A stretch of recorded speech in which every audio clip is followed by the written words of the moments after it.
traitait comme une servante alors que mon frère se vantait d'être associé, il ignorait que j'avais racheté l'entreprise 72H plus tôt. Je m'apprête à le licencier et à saisir la maison pour les protéger de ces vils mensonges. Il me traitait comme un vulgaire meuble, me repoussant dans un coin pendant que mon frère se préparait à signer le contrat de sa vie. Les mains de mon père tremblaient, mais il affichait un sourire arrogant, convaincu que son enfant chéri avait enfin triomphé. Je me contentais de verser de l'eau et de regarder ma montre. 6 minutes. Le mystérieux investisseur qui les terrifiait tant était dans la pièce depuis le début. Les preuves que mon frère avait apportées pour se vanter allaient bientôt devenir la corde qui pendrait sa carrière. Je m'appelle Amélie Beaumont, mais depuis 20 minutes, ma mère ne s'adresse à moi que comme à une entrave à l'éclairage d'ambiance. La salle de conférence était située au 42e étage du gratte-ciel le plus cher de Port-Vendôme, une aiguille de verre transperçant le ciel gris et couvert. Tout ici empestait le cuir vieilli et l'encaustique au citron, un parfum conçu pour masquer l'odeur du désespoir. Bien que je semblais être la seule à pouvoir détecter la pourriture sous-jacente. Amélie, pour l'amour du ciel, recule dans le coin, a sifflé ma mère, Martine. Elle n'a même pas tourné la tête pour me regarder. Elle était trop occupée à retirer une peluche invisible du blazer bleu marine de mon frère. Sa voix n'était qu'un murmure tendu et électrique, le genre de ton qu'elle utilisait lorsqu'elle était terrifiée mais essayait de paraître autoritaire. Tu bloques la vue sur le port. Tu sais ce que je pense de la circulation des énergies. Tu as cette expression lourde sur le visage. Ça porte malheur. Ça perturbe le feng shui. Je n'ai pas protesté. Les disputes étaient réservées aux personnes qui croyaient pouvoir changer l'issue d'une conversation. Et j'avais abandonné ce fantasme il y a une décennie. J'ai simplement soulevé le pichet d'eau en argent, la condensation froide contre ma paume, et j'ai reculé jusqu'à ce que mes talons touchent l'épaisse moquette près de la crédence. J'étais désormais officiellement un meuble, un porte-manteau, un témoin silencieux. Elle a raison, Amélie, a déclaré mon père, Gilles, sans lever les yeux des documents étalés devant lui. Ses mains reposaient sur la table en acajou, et j'ai remarqué le léger tremblement de ses doigts. C'était la seule faille dans son armure. Pour le monde extérieur, Gilles Beaumont était un titan, un capitaine d'industrie. Pour moi, c'était un homme qui avait misé tout ce qu'il possédait sur un seul pari. Tu es ici parce que nous avions besoin de quelqu'un pour gérer la logistique. Verse l'eau, débarrasse les papiers quand nous aurons terminé, et garde le silence. Nous n'avons pas besoin de tes commentaires aujourd'hui. Nous avons besoin de perfection. Je suis la perfection, a déclaré mon frère, Laurent, en pivotant légèrement dans son fauteuil ergonomique en cuir en bout de table. Il a affiché ce sourire éblouissant et longuement répété qui lui avait permis d'échapper à ses mauvaises notes au lycée et de s'endetter à l'âge adulte. Détends-toi, papa. Maman, ce n'est qu'une formalité. Les associés du groupe Moro Méridien m'adorent déjà. Je suis le 109 qu'ils recherchent désespérément. Ils n'achètent pas seulement l'intégration d'un associé, ils s'offrent l'héritage des Beaumont. J. Et baisser les yeux sur la fine montre en argent à mon poignet. 6 minutes. Laurent ajustait actuellement sa cravate en soie, vérifiant son reflet dans l'écran sombre de sa tablette. Il avait l'allure de l'emploi. Il avait toujours l'allure de l'emploi. C'était l'entreprise familiale, avoir l'air d'avoir réussi pendant que les fondations pourrissaient. Laurent était convaincu qu'aujourd'hui, il signerait son nom sur un bout de papier et deviendrait associé dans une prestigieuse société d'investissement. Il croyait que son droit d'entrée n'était qu'un simple investissement qui triplerait en un an. Il croyait que le monde l'attendait pour lui remettre une couronne simplement parce qu'il avait daigné se présenter. J'ai versé de l'eau pétillante dans des verres en cristal, le bruit des bulles résonnant bruyamment dans le silence tendu. Mes parents gravitaient autour de Laurent comme des satellites anxieux autour d'un soleil instable. Martine lissait ses cheveux. Gilles revérifiait l'emplacement du stylo. Il le préparait, le peaufinait, terrifié à l'idée qu'un faux mouvement ne brise l'illusion. Moi, j'étais l'ampoule grillée, dévissée et laissée dans la douille parce que personne ne prenait la peine de la changer, cachée derrière l'abat-jour de leur indifférence. Ils n'avaient aucune idée que la logistique que je gérais ne se limitait pas à des commandes de traiteurs. Ils ne savaient pas que les dossiers que Gilles tapotait nerveusement étaient déjà obsolètes. Ils supposaient que j'étais là parce que je n'avais nulle part ailleurs où être. Parce que j'étais la fille raisonnable et sans envergure qui occupait un emploi ennuyeux et sûr, et qui accourait quand on l'appelait. 3 minutes, ai-je pensé. Le virement bancaire est-il prêt à partir, a demandé Gilles, la voix rauque. Nous devons démontrer une liquidité immédiate au moment où le contrat sera signé. Ça montre notre domination. Tout est prêt, a répondu Laurent en balayant l'air de la main avec désinvolture. Je t'ai dit que le compte est approvisionné. Dès que je signe, je suis dans la place. Je prendrai des décisions sur l'allocation des capitaux dès lundi matin. J'ai failli rire. Ce fut un véritable effort physique de garder un visage neutre. L'ironie était si tranchante que j'avais l'impression qu'elle allait me couper la langue. Il parlait de liquidité, de domination, de capital. Mais je connaissais la vérité. Je connaissais la deuxième hypothèque sur la maison de l'allée des Bruyères. Je connaissais les emprunts contractés sur les polices d'assurance vie. Je savais que la liquidité qui inquiétait Tanguy n'était que le tout dernier morceau de viande sur l'os des finances de cette famille. Il jetait tout au feu, espérant que la fumée ressemblerait à un signal de force. J'ai reculé d'un pas dans l'ombre du coin, serrant le pichet d'eau à deux mains. Depuis ce point de vue, je pouvais voir toute la pièce. Je voyais la sueur perler sur la lèvre supérieure de mon père. Je voyais la lueur maniaque dans les yeux de ma mère. Et je voyais Laurent bomber le torse, totalement inconscient du bord de la falaise sur lequel il dansait. Quand les gens pensent que vous êtes invisible, ils vous disent tout. Ils laissent des documents sur le comptoir. Ils prennent des appels sur haut-parleur pendant que vous les conduisez à l'aéroport. Ils discutent de leurs combines et de leurs peurs comme si vous n'étiez rien de plus que le papier peint. Pendant des années, j'avais tout absorbé. J'avais catalogué chaque mensonge, chaque compromis, chaque rejet arrogant. Ils pensaient que mon silence était de la soumission. Ils pensaient que mon manque de protestation était un manque d'intelligence. 2 minutes, ai-je murmuré pour moi-même. Qui est l'auditeur final de toute façon, a demandé Laurent en jetant un coup d'œil à la porte. Un rond de cuir d'entreprise. J'espère qu'il ne sera pas long.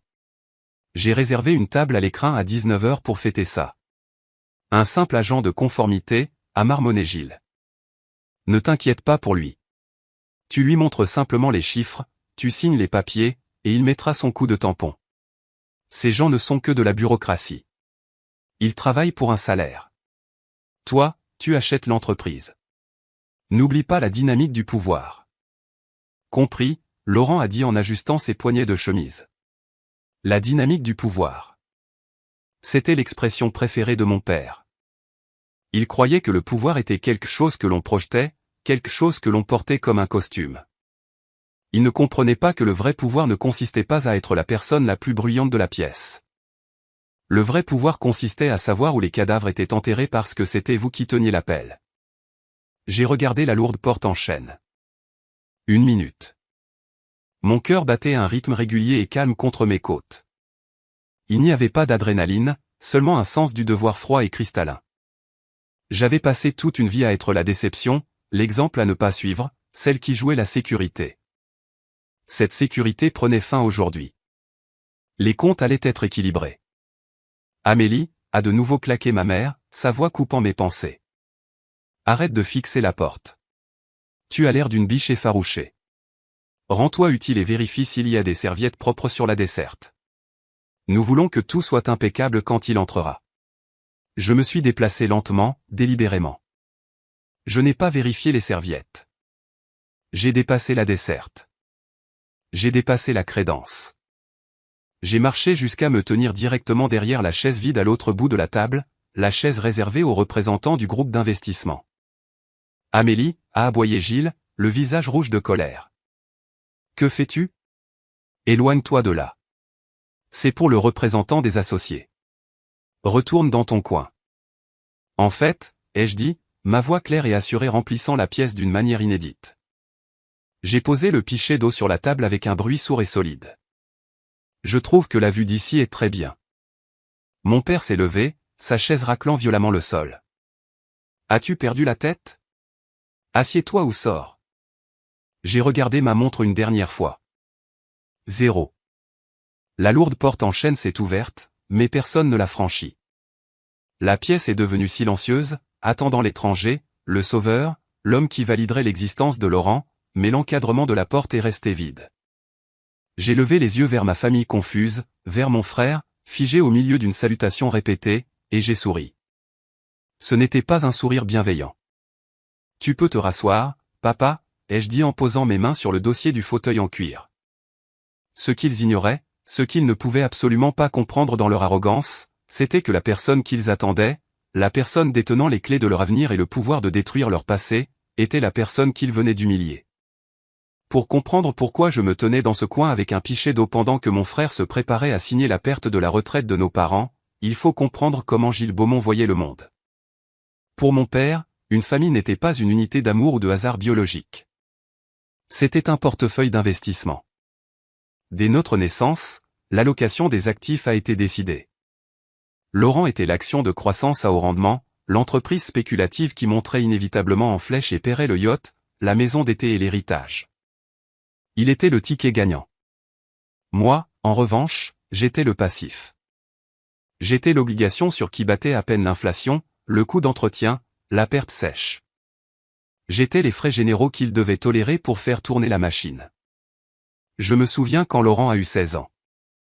Il avait raté ses maths 2 fois, non par manque d'intelligence, mais par manque de discipline. La solution de mes parents n'a pas été de le punir ou de l'obliger à étudier. Ils ont embauché un tuteur privé qui coûtait 80 € l'heure, un homme qui faisait essentiellement ses devoirs à sa place. Quand Laurent a obtenu un décembre 2020, ils ont organisé une fête. Ils lui ont acheté un cabriolet flambant neuf, rouge cerise, arguant qu'il devait avoir l'air d'avoir réussi pour se sentir capable de réussir. Ils appelaient cela investir dans sa confiance. Quand j'ai eu 16 ans, j'ai demandé un ordinateur portable pour apprendre à coder toute seule. Mon père a ri si fort qu'il s'est étouffé avec son whisky. Il m'a dit que la technologie était un actif qui se dépréciait et que je ferais mieux de me concentrer sur l'apprentissage de la gestion d'un foyer, car c'était là que résidait ma valeur. J'ai acheté cet ordinateur 6 mois plus tard avec l'argent gagné en récurant les bacs à graisse dans un fast-food en périphérie de la ville. Quand je l'ai ramené à la maison, ma mère m'a dit de le garder dans ma chambre parce qu'il était moche et encombrait la table du salon. Cette dynamique n'a jamais changé. Elle n'a fait que prendre de l'ampleur. La première fois que Laurent a décidé qu'il était un entrepreneur, il avait 22 ans. Il voulait lancer une marque de vodka premium, bien qu'il ne connaisse absolument rien à la distillation ou à la distribution. Mon père lui a fait un chèque de 50 000 €. Il a appelé ça le capital d'amorçage. 6 mois plus tard, la seule chose que Laurent avait produite était un box de stockage rempli de bouteilles sans étiquette et une série de photos sur les réseaux sociaux le montrant en train de faire la fête à Saint-Tropez. L'argent avait disparu. Mes parents ne se sont pas mis en colère. Ils se sont mis sur la défensive. Ils ont dit à leurs amis que les conditions du marché étaient défavorables. Ils se sont convaincus que Laurent était un visionnaire simplement en avance sur son temps. Ils ont requalifié la perte en frais de scolarité. Il payait son éducation à l'école de la vie, disait-il. Pendant ce temps, je travaillais 60 heures par semaine en tant qu'analyste junior, gravissant les échelons depuis le bas d'un cabinet où personne ne connaissait mon nom de famille. Quand j'ai montré à mon père ma première promotion, un poste qui s'accompagnait d'une augmentation de salaire significative et de vraies responsabilités, il a ricané. Il m'a dit que je jouais petit.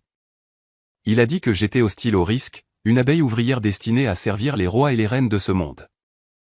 Il m'a demandé quand j'allais faire quelque chose de réel, ce qui signifiait pour lui, jouer avec l'argent des autres. Laurent adorait les raccourcis. Il était accro à l'esthétique du succès. Il collectionnait les cartes de visite comme des cartes Pokémon. Il achetait des costumes qu'il ne pouvait pas s'offrir. Il louait des voitures qui coûtaient plus cher que mon loyer. Il passait ses journées à déjeuner dans des clubs privés et ses nuits dans des soirées de réseautage. Toujours en train de pitcher, toujours en train de vendre, toujours sur le point de décrocher le prochain gros coup. Il était le maître du discours d'ascenseur, mais n'avait jamais pris les escaliers de sa vie. Et à chaque fois qu'il trébuchait, ce qui arrivait souvent, mes parents étaient là avec le filet de sécurité. Un prêt relais par-ci, une facture de carte de crédit couverte par-là, une injection temporaire de liquidité pour l'aider avec sa trésorerie. C'est un phénomène psychologique connu sous le nom de sophisme des coûts irrécupérables. Mes parents avaient investi tellement d'argent, d'énergie émotionnelle et de réputation dans l'idée que Laurent était un génie, qu'ils ne pouvaient plus s'arrêter. S'arrêter maintenant, admettre que Laurent était médiocre et imprudent, reviendrait à admettre qu'il s'était trompé pendant 30 ans. Cela signifierait admettre que les centaines de milliers d'euros qu'ils avaient brûlés étaient bel et bien perdus. Il était moins douloureux pour eux de faire un autre chèque de 10 000 € que d'affronter la réalité, le million précédent avait été gaspillé. Ils devaient croire qu'ils étaient tenus en otage par leur propre investissement. Cette fois, c'est différent. Ma mère répétait cela comme une prière. C'était un sortilège qu'il lançait pour repousser la vérité. Cette fois, il a les bons partenaires. Cette fois, le marché est prêt. Cette fois, il est concentré. C'était la phrase qui résonnait dans ma tête lorsque Laurent a annoncé son partenariat avec le groupe Moreau Méridien. Cette fois, c'est différent, avait dit Gilles lors du dîner dominical, les yeux brillants d'une sorte d'espoir maniaque. Le droit d'entrée est élevé, oui, 150 000 €, mais les rendements, Amélie, les rendements sont exponentiels. Il sera associé. Il sera à l'abri pour la vie. Nous devons juste l'aider à franchir la ligne d'arrivée. Ils ne m'ont pas demandé l'argent. Bien sûr, ils savaient que je demanderais à voir le plan d'affaires. Ils savaient que je poserais des questions sur la valorisation. Au lieu de cela, ils ont hypothéqué la maison de l'Allée des Bruyères, la maison qu'ils possédaient entièrement depuis 5 ans, le symbole de leur stabilité. Ils ont utilisé leur sanctuaire comme levier pour acheter une place à table à un fil qui ne savait même pas comment tenir sa fourchette. Je les ai regardés faire. J'ai regardé Gilles signer les papiers à la banque, la main tremblant légèrement, le visage gris. J'ai regardé Martine vendre les bijoux de sa grand-mère pour couvrir les frais de notaire, se persuadant qu'elle ne les portait plus de toute façon. Des années auparavant, une version plus jeune de moi aurait pleuré. Elle les aurait suppliés d'entendre raison. Elle aurait crié « Regardez-moi. C'est moi qui suis responsable. C'est moi qui vous rend fier. » Mais cette version d'Amélie a connu une mort silencieuse vers l'âge de 25 ans. J'ai arrêté de chercher leur reconnaissance quand j'ai réalisé que leur monnaie était fausse. J'ai arrêté d'essayer de les sauver d'eux-mêmes parce que j'ai compris qu'ils ne voulaient pas être sauvés. Ils voulaient être validés. Je regardais Laurent de l'autre côté de la table de réunion, vérifiant son reflet dans sa tablette, se pavanant comme un paon. Il n'avait aucune idée de ce qu'il en avait coûté pour le mettre sur cette chaise. Il pensait le mériter. Il pensait que le monde lui devait ça. Et mes parents, ils le regardaient avec cet amour désespéré et terrifiant qui dévore les gens de l'intérieur. Ils attendaient le retour sur investissement qui n'arriverait jamais. En comptabilité, il y a un moment où vous réalisez qu'une créance est irrécouvrable. Vous arrêtez d'essayer de la recouvrer. Vous arrêtez d'envoyer des lettres de relance. Vous la passez simplement en perte. Vous clôturez le compte pour qu'il cesse de plomber le reste du bilan. C'était le but de cette journée. Je n'étais pas ici pour crier, pleurer ou exiger des excuses pour une vie entière de négligence. Je n'étais pas ici pour les supplier de m'aimer. J'étais ici pour effectuer un audit final. J'étais ici pour clôturer les comptes de la mythologie de la famille Beaumont. Ils pensaient que j'étais la sœur silencieuse et amère dans le coin. Ils ne réalisaient pas que j'avais cessé d'être leur fille il y a bien longtemps. Désormais, je n'étais plus que le liquidateur, et la liquidation est une affaire froide et insensible. Le groupe Moreau Méridien avait été conçu pour ressembler à une forteresse de richesse. Leurs brochures étaient imprimées sur du papier cartonné mat et épais, luxueux au toucher. Leur site web était une symphonie de photos libres de droit montrant des hommes aux cheveux argentés se serrant la main dans des bureaux en verre, avec des textes vagues et inspirants sur l'accumulation synergique de richesses et l'architecture de l'héritage. Pour un œil non averti, comme celui de mon frère, cela ressemblait au sommet de la montagne. Pour moi, cela ressemblait à un piège à liquidité classique, emballé dans un costume Armani. L'argumentaire était séduisant, mais structurellement instable.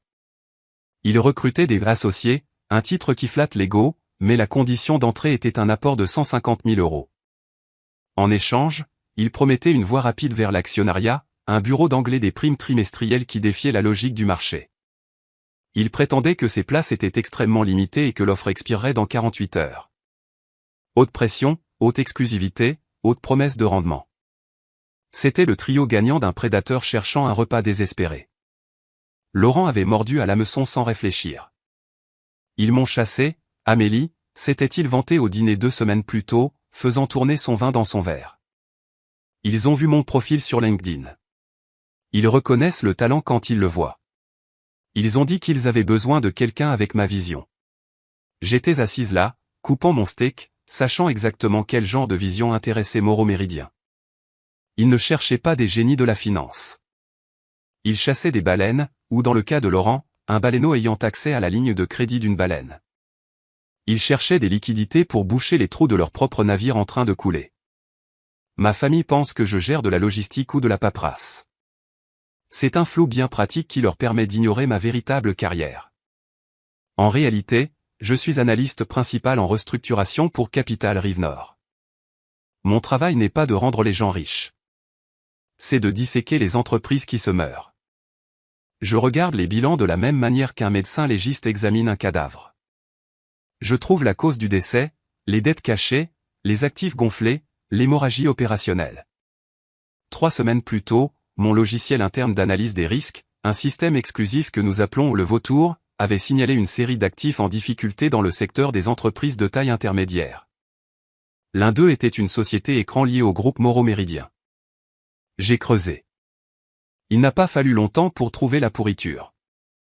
Mauro Méridien n'était pas un géant de l'investissement. C'était un zombie criblé de dettes. Leur trésorerie était un désastre, maintenu à flot uniquement par l'afflux constant des droits d'entrée des nouveaux associés. Ils utilisaient les 150 000 € de Pierre pour payer la prime trimestrielle de Paul. Ce n'était pas techniquement une pyramide de Ponzi. Ils avaient de vrais bureaux et de vrais investissements, bien que terriblement mauvais, mais c'était dangereusement proche. Ils étaient endettés jusqu'au cou, devant des sommes colossales à des prêteurs mezzanines, et ils avaient des mois de retard sur le paiement de leur bail commercial. Leur conformité interne était une blague. Leurs audits étaient auto-certifiés. Et le plus critique, ils étaient sur le point de violer les clauses de leur principale ligne de crédit. S'ils ne levaient pas 2 millions d'euros de capital partenaire d'ici la fin du mois, les banques saisiraient tout. Laurent n'était pas un partenaire. Il était un canot de sauvetage. J'étais assise dans mon bureau chez Capital Rive Nord cette nuit-là, la lumière bleue des écrans se reflétant dans mes lunettes, observant l'autopsie financière de l'avenir de mon frère. J'ai vu le piège parfaitement, l'hameçon, la ligne et le plomb. Mon premier réflexe, l'instinct résiduel d'une sœur, a été de l'appeler. J'ai tendu la main vers mon téléphone. J'aurais pu lui expliquer le ratio d'endettement. J'aurais pu lui montrer les inscriptions au registre du tribunal de commerce. J'aurais pu lui épargner l'humiliation et sauver la maison de mes parents. Mais ensuite, je me suis souvenu de la dernière fois où j'avais essayé d'aider. Je me suis souvenu de Gilles me disant que j'étais jalouse de l'esprit d'entreprise de Laurent. Je me suis souvenu de Martine me disant d'arrêter d'être un oiseau de mauvais augure quand j'avais souligné le taux d'intérêt du prêt automobile de Laurent. Je me suis souvenu qu'on m'avait demandé d'aller chercher du café pendant que Laurent discutait de stratégie commerciale avec des hommes qui étaient en train de l'escroquer activement. Ils ne voulaient pas de la vérité. Ils voulaient le rêve. Si je leur disais maintenant, ils m'accuseraient de sabotage. Ils diraient que j'inventais tout, que j'étais amer, que je ne comprenais rien à la haute finance. Ils signeraient les papiers quand même, juste pour me contrarier. J'ai posé le téléphone. Très bien, ai-je murmuré dans le bureau vide. Si tu veux jouer dans la cour des grands, jouons selon les règles de la cour des grands. Je ne suis pas allé voir la police. Je ne suis pas allé voir l'autorité des marchés financiers. Ces procédures prennent des mois, et mes parents auraient perdu la maison bien avant l'ouverture d'une enquête. J'avais besoin de quelque chose de plus rapide, de plus absolu. Je me suis tourné vers la seule chose qui ne ment jamais, la dette.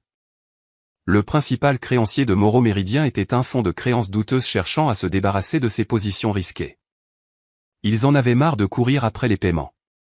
Ils voulaient juste s'en sortir. Ils vendaient la tranche de contrôle de la dette de Mauro Méridien pour des clopinettes à quiconque serait assez courageux pour la recouvrer. J'ai ouvert une nouvelle fenêtre sur mon écran. J'ai accédé au compte d'un véhicule à usage spécial que j'avais créé des années auparavant pour des acquisitions indépendantes. Une entité propre et anonyme que j'avais nommée Roc de Mer Investissement SARL. Ça sonnait ennuyeux. Ça sonnait corporate.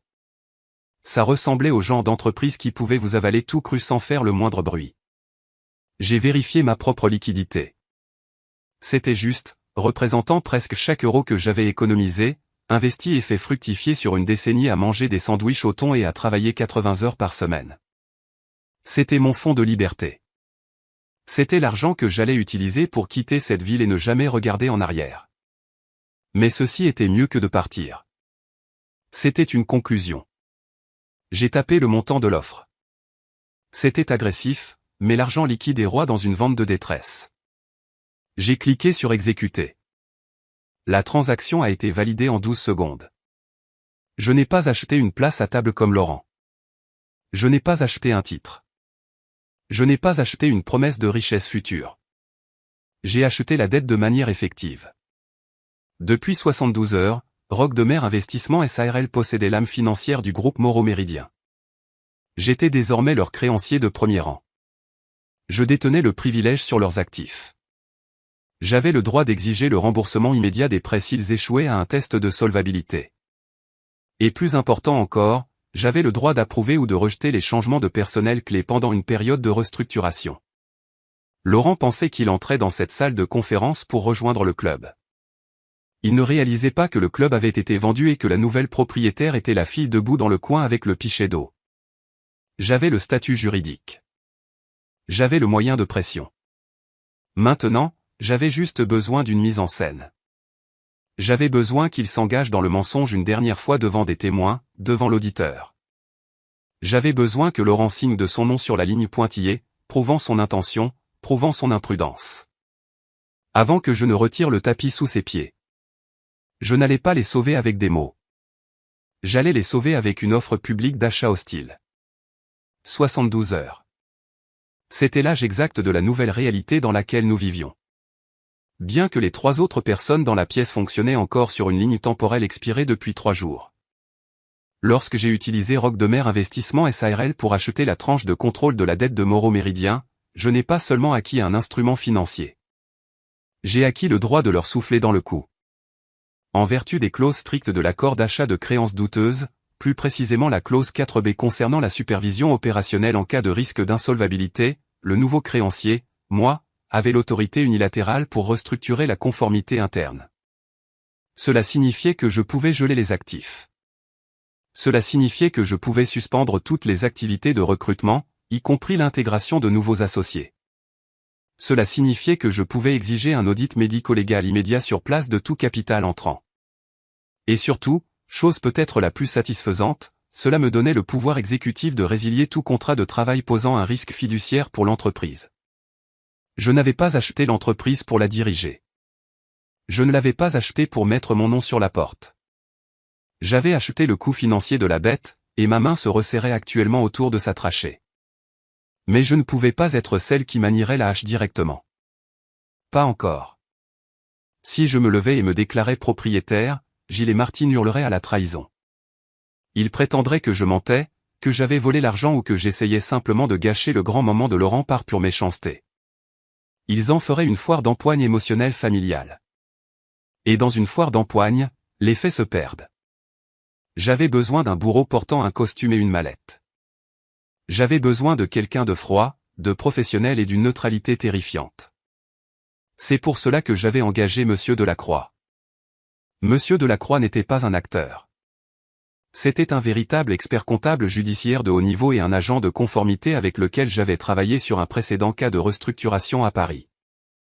Je l'avais mandaté via Roc de Mer Investissement en tant que directeur par intérim de la sécurité interne et de la conformité. Son mandat était simple, se rendre au bureau de Port-Vendôme, interrompre la signature de l'associé et vérifier la légitimité des fonds d'entrée avant que le contrat ne puisse être contresigné. Mes instructions étaient spécifiques, ne soyez pas polis. N'acceptez pas de photocopies. Ne vous souciez pas de leurs sentiments. Suivez l'argent. J'ai regardé la trotteuse de ma montre dépasser le 12. L'ascenseur au bout du couloir devait s'ouvrir en ce moment même. Monsieur Delacroix en sortirait, ajustant ses lunettes sans monture, portant une tablette reliée directement à la base de données que je contrôlais. Amélie. La voix de Martine m'a ramené brutalement à la réalité physique de la pièce. Elle a fait un geste sec vers la table avec une main manucurée. Le verre de Laurent est vide. Ne reste pas là à rêvasser. Remplis-le et essaie d'avoir un peu moins l'air d'assister à un enterrement. C'est une célébration. Bien sûr, ai-je dit doucement. Je suis sorti de mon coin, le lourd pichet en cristal froid entre mes mains. Ce service, cette soumission était mon camouflage. Cela me permettait de marcher jusqu'au bord du précipice sans que personne ne me demande ce que je faisais là. Alors que je me penchais pour verser l'eau pétillante dans le verre de Laurent, j'ai jeté un coup d'œil aux papiers étalés devant lui. C'était un désastre. J'ai vu un relevé bancaire imprimé provenant d'un compte offshore qui, je le savais de source sûre, n'avait même pas le code d'acheminement inscrit sur la feuille. J'ai vu un formulaire de déclaration de patrimoine où il avait listé la maison de l'Allée des Bruyères comme un actif libre de toute charge, oubliant opportunément le privilège que la banque avait posé dessus 48 heures plus tôt. Il ne se contentait pas de contourner la vérité. Il commettait une fraude, et il le faisait avec la négligence arrogante de quelqu'un qui n'a jamais été pris. Laurent ne m'a même pas regardé pendant que je versais l'eau.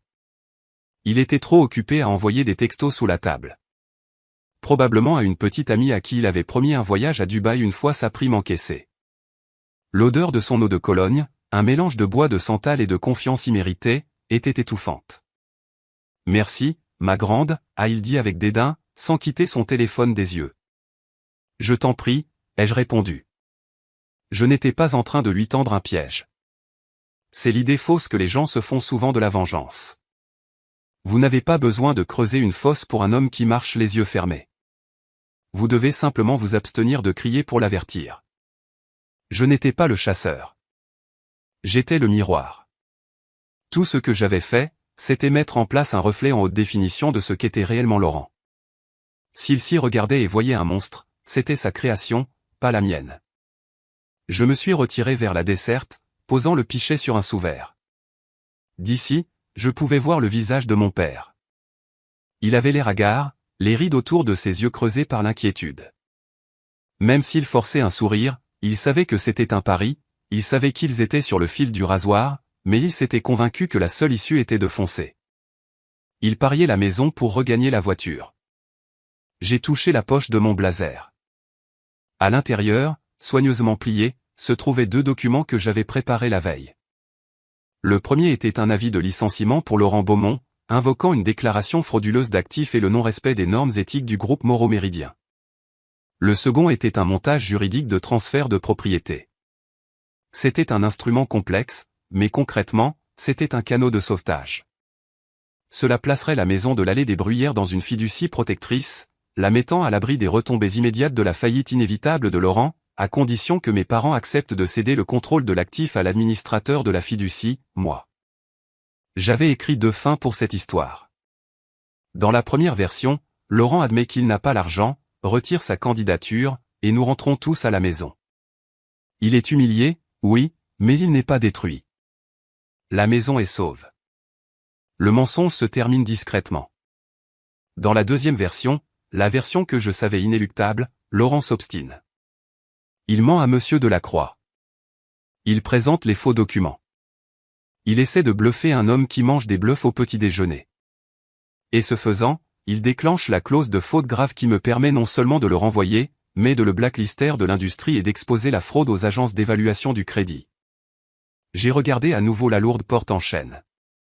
La poignée a commencé à tourner. Ma famille s'est redressée. Martine a tapoté ses cheveux. Gilles a boutonné sa veste. Laurent a rangé son téléphone et a pris son air professionnel. Un rictus qui, selon lui, ressemblait à du leadership. Il pensait que la porte s'ouvrait pour laisser entrer leur avenir. Il ne réalisait pas qu'elle s'ouvrait pour laisser entrer leur passé. Toutes les dettes impayées, toutes les compromissions, toute l'ignorance volontaire, vêtu d'un costume gris anthracite et portant un scalpel numérique. Que le spectacle commence, ai-je murmuré si doucement que seul le pichet d'eau a pu m'entendre. La lourde porte en chêne s'est ouverte dans un chuintement hydraulique, laissant entrer l'homme qui allait devenir l'architecte du cauchemar de mon frère. Monsieur Delacroix ne marchait pas. Il glissait, une colonne vivante de laine gris anthracite et de froide indifférence. Il portait une mallette en cuir qui semblait assez chère pour nourrir une famille de 4 personnes pendant un mois, et son expression était aussi vierge qu'un disque dur fraîchement formaté. En franchissant le seuil, ses yeux ont balayé la pièce. Ils se sont attardés une fraction de seconde sur Laurent, ont ignoré Gilles et Martine de bout en bout, et m'ont survolé comme si j'étais un porte-manteau. C'était une masterclass en matière de mépris.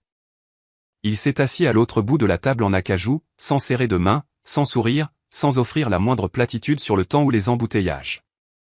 Il a simplement posé sa mallette sur la table, a fait claquer les loquets en laiton et a regardé Laurent. Monsieur Beaumont, a déclaré Delacroix. Sa voix était un baryton profond qui semblait aspirer toute la chaleur de l'air.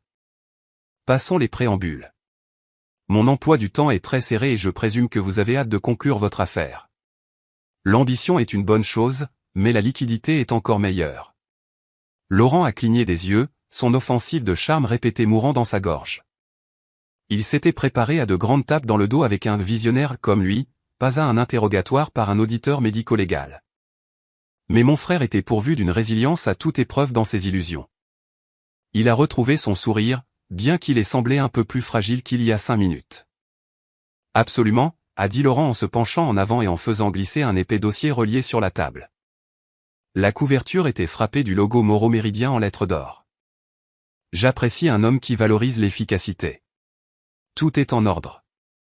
Mon équipe financière a préparé la déclaration complète ce matin. Vous trouverez la preuve des fonds, l'allocation des actifs et la confirmation de transfert du droit d'entrée juste au-dessus. Il a tapoté le dossier avec un ongle manucuré, regardant nos parents avec un sourire qui voulait dire « Regardez-moi faire ». Gilles s'est redressé, la poitrine gonflée d'une fierté procuration. Il a tourné la tête lentement pour me regarder dans le coin, les yeux plissés de dédain. « Tu vois ça, Amélie ?» a-t-il dit, la voix dégoulinante de condescendance. Voilà à quoi ressemble la préparation. Voilà comment un professionnel gère une conclusion de contrat. Il n'hésite pas. Il livre la marchandise. Prend de la graine. C'est ainsi que vivent les gagnants. J'ai resserré ma prise sur le pichet d'eau, mes jointures blanchissant. Je n'ai pas dit un mot. Je me suis contenté de regarder Delacroix. Monsieur Delacroix n'a pas ouvert le dossier. Il ne l'a même pas touché. Il a fixé la couverture dorée pendant un instant, puis a relevé les yeux vers Laurent. Le papier ne m'intéresse pas, monsieur Beaumont, a dit Delacroix. Le papier peut être imprimé. Le papier peut être falsifié. Le papier est le vestige d'une époque où la confiance servait de monnaie d'échange. Sur ce marché, nous traitons des données. Le sourire de Laurent a vacillé. Je ne comprends pas. Ce sont des relevés bancaires certifiés. Ils sont notariés. Par qui ? A demandé Delacroix en haussant un sourcil. La pièce est devenue extrêmement silencieuse. Le bourdonnement de la climatisation semblait rugir. J'ai vu une goutte de sueur se détacher de la racine des cheveux de Laurent et entamer un lent et périlleux voyage le long de sa tempe.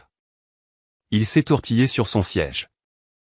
Le cuir a grincé, un bruit semblable à celui d'une branche sèche qui se casse. Eh bien, a commencé Laurent, son rire sonnant haletant et aigu. C'est un peu orthodoxe, n'est-ce pas ? Je veux dire, les protocoles de sécurité m'empêchent généralement d'accéder au coffre-fort principal depuis un réseau non sécurisé. Je détesterais déclencher une alerte à la fraude le jour de la signature. Nous utilisons un VPN crypté sécurisé, a répliqué Delacroix d'une voix monocorde. Il n'y a aucun risque, à moins que le risque ne soit que l'argent ne s'y trouve pas. Laurent s'est penché vers Martine, baissant la voix jusqu'à un murmure censé être privé, mais qui a porté clairement jusqu'au coin de la pièce où se tenait la sœur invisible. J'ai ajusté les chiffres, a-t-il sifflé, les lèvres bougeant à peine. Je les ai embellis. Si je me connecte en direct, ils verront le décalage de trésorerie. J'ai besoin de temps pour déplacer l'argent depuis les lignes de crédit. Les yeux de Martine se sont écarquillés, son visage se vidant de ses couleurs. Elle a regardé de Laurent à Gilles, la panique commençant à fracturer son calme. Gilles avait l'air confus, fronçant les sourcils alors qu'il essayait de comprendre pourquoi son garçon en or gagnait du temps. « Y a-t-il un problème, monsieur Beaumont ?» a demandé Delacroix. Il a tapoté son doigt contre son poignet, vérifiant une montre qui coûtait plus cher que ma voiture. « J'ai un autre audit dans 8 minutes. Si nous ne pouvons pas vérifier le capital, je devrais signaler cette candidature comme incomplète. Et étant donné la liste d'attente pour les associés, une candidature incomplète est effectivement une candidature rejetée. » Non, a lâché Gilles en frappant du poing sur la table. Non, il n'y a aucun problème. L'argent est là, Laurent. Montre-lui simplement le compte. Arrête de jouer à des jeux. Laurent s'est tourné vers son ordinateur, les mains tremblant visiblement maintenant. Il tapait, effaçait, retapait. Il était pris au piège. Il avait un PDF qu'il avait manipulé sur Photoshop pour afficher un solde de 150 000 €, mais le solde réel du compte était probablement plus proche de 150 €. Il ne pouvait pas se connecter en direct, mais il ne pouvait pas refuser sans admettre la fraude. Il a levé les yeux, son regard balayant la pièce, cherchant une sortie, cherchant une alarme incendie, cherchant n'importe quoi pour arrêter le chronomètre. J'ai un problème avec la connexion HDMI, a menti Laurent, s'accrochant à une branche si fine qu'elle en était invisible. Mon ordinateur portable ne se synchronise pas avec le projecteur. Je ne peux pas vous montrer l'écran si ça ne se connecte pas. Peut-être pourrions-nous reprogrammer ça à cet après-midi. Delacroix a soupiré. Un son d'un ennui profond. Il a tendu la main vers sa mallette comme pour ranger ses affaires. Si vous n'êtes pas préparé technologiquement, vous n'êtes pas préparé financièrement, a déclaré Delacroix en se préparant à se lever. C'était le moment. Le moment où le piège se refermait. Je me suis avancé depuis mon coin. Mes mouvements étaient fluides, rodés, serviables. J'étais la bonne sœur. J'étais l'assistante efficace. Je peux t'aider avec ça, ai-je dit d'une voix enjouée et obligeante. La tête de Laurent s'est tournée d'un coup vers moi, les yeux écarquillés en guise d'avertissement. Amélie, assieds-toi. Tu ne sais pas comment ça marche. Oh, c'est très simple, ai-je répondu en passant devant lui pour rejoindre le panneau de contrôle sur le mur. Tu n'as pas besoin d'un câble, Laurent. La salle est équipée d'un serveur de diffusion directe.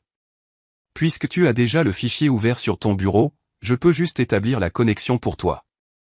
Ça ne prendra que 5 secondes. Avant qu'il ne puisse m'arrêter, avant qu'il ne puisse inventer un autre mensonge, j'ai tapé le code de contournement sur le panneau mural. Non, Amélie, attends, a commencé Laurent, se levant à moitié de sa chaise. Mais il était trop tard. Le grand moniteur 4K sur le mur derrière lui s'est allumé. Il reflétait parfaitement l'écran de son ordinateur portable. Et il était là. Pas un portail bancaire, pas un coffre-fort sécurisé, mais une fenêtre d'éditeur PDF avec un document intitulé relève-bas bancaire-bas fev-bas faux-bas edit-bas v3.pdf ouvert. Le curseur survolait le champ du solde du compte, qui était mis en évidence dans une zone de délimitation, montrant clairement qu'il avait été collé par-dessus le chiffre original. Le silence qui a suivi n'était pas seulement calme. Il était lourd. C'était le son d'une lame de guillotine suspendue en l'air, attendant que la gravité fasse son œuvre. Intéressant, a dit Delacroix en s'adossant à sa chaise et en joignant le bout de ses doigts. Il semble que la liquidité soit encore au stade de brouillon. Laurent s'est figé, la main suspendue au-dessus de son ordinateur portable, pris en flagrant délit de fabrication de son propre succès. Il a regardé l'écran, puis Delacroix, et enfin notre père. Gilles ne souriait plus. Il fixait l'écran, fixant la falsification grossière et évidente qui était censée sauver notre famille. Et pour la première fois de sa vie, il a eu l'air vieux. Je me tenais près du panneau mural, les mains respectueusement croisées devant moi. La connexion est-elle assez nette, monsieur Delacroix, ai-je demandé poliment. Cristalline, a-t-il répondu. Cristalline. L'air dans la pièce était sec, comme des feuilles mortes prêtes à s'effriter. Laurent dévisageait l'écran où son PDF grossièrement modifié était affiché. Son visage était un portrait de pure panique, sans la moindre nuance. Pour une personne normale, se faire prendre avec un faux relevé bancaire sur un écran de 150 cm aurait été la fin. Ça aurait été le moment de s'excuser, de remballer ses affaires et de partir honteux. Mais Laurent n'était pas une personne normale. C'était un Beaumont, et il possédait une incapacité presque pathologique à accepter la défaite. Il a claqué l'écran de son ordinateur, coupant la projection. L'écran est devenu noir, mais la rémanence de sa fraude semblait flotter dans l'air entre nous. C'était un modèle de projection. A crié Laurent, la voix brisée. Il a regardé frénétiquement Delacroix, puis notre père. C'était juste un outil de visualisation que j'utilisais pour montrer la croissance potentielle du capital. Ce n'était pas le document source, évidemment. C'était un mensonge pitoyable. Mince et transparent. Mais Gilles et Martine s'y sont accrochés comme des marins en train de se noyer agrippant un morceau de bois flotté. Bien sûr, a dit Gilles, relâchant un souffle qu'il devait retenir depuis une minute. Une visualisation. Cela a du sens. Tu modélises la liquidité. Exactement, a renchéri Laurent en s'essuyant les paumes sur son pantalon. Le vrai relevé est déjà crypté et prêt à être envoyé. Je dois juste le transférer. Monsieur Delacroix n'avait pas l'air convaincu. Il a regardé sa montre, un mouvement lent et délibéré qui a fait tressaillir Laurent. Vous avez 8 minutes, monsieur Beaumont, a dit Delacroix. Sa voix était dépourvue de toute patience. Si je n'ai pas un document vérifié dans ma boîte de réception d'ici là, je passe cette porte. Il y a 3 autres candidats qui attendent dans le hall en bas, et aucun d'entre eux n'a besoin de visualiser son propre argent. Les doigts de Laurent ont volé sur son clavier. Il ne vérifiait plus l'exactitude de quoi que ce soit. Il fonctionnait à l'adrénaline pure. Il devait faire passer un fichier, n'importe lequel, de son ordinateur à celui de Delacroix. Avant que le temps ne soit écoulé, il a ouvert son logiciel de messagerie, a joint ce même fichier qu'il venait d'être surpris en train de modifier, l'a renommé fond-certifi-final.pdf, et a cliqué sur envoyer. Il avait choisi la voie de la facilité. Il le faisait toujours. Il pensait que s'il déplaçait simplement les données de son écran à celui de quelqu'un d'autre, elles deviendraient miraculeusement vraies pendant le transfert. Dans le coin de la pièce, à l'intérieur de la poche de mon blazer, mon téléphone a vibré. Une seule impulsion haptique aiguë. Ping. Je n'avais pas besoin de le regarder pour savoir ce que c'était. En tant que propriétaire de la dette et contrôleuse de la structure de conformité, j'avais configuré une règle miroir sur le serveur. Tout document envoyé à l'adresse de l'audit interne m'était automatiquement envoyé en copie cachée. Laurent pensait lancer une bouée de sauvetage à un sauveur. En réalité, il venait de livrer des aveux signés directement dans ma poche. Il avait commis une fraude électronique, et j'avais maintenant l'horodatage numérique pour le prouver. Envoyé, a annoncé Laurent, se rasseyant dans sa chaise avec un soupir qui a secoué tout son corps. Vous devriez l'avoir maintenant. Tout y est. Jusqu'au dernier centime. Delacroix a tapoté l'écran de sa tablette une fois. Reçu. Le visage de Laurent s'est métamorphosé. La terreur s'est évaporée, instantanément remplacée par cette satisfaction suffisante et huileuse que je détestais tant. Il a regardé nos parents et leur a fait un clin d'œil. Vous voyez, a-t-il dit. Je vous l'avais dit. Juste un problème technique avec le projecteur. On est bon. Martine a tapé dans ses mains, un bruit sec et discordant. Oh, Dieu merci. Je le savais. Je savais que tu gérais la situation, Laurent.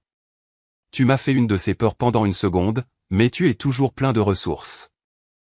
La débrouillardise est mon deuxième prénom, maman, a fanfaronné Laurent en desserrant sa cravate. Je suis resté là à les regarder célébrer un crime. Ils le couvaient des yeux, rayonnant vers lui. Ils étaient tellement désespérés qu'il soit le héros qu'ils avaient collectivement halluciné une victoire au beau milieu d'un désastre. Delacroix n'a pas souri. Il n'a pas offert de poignée de main.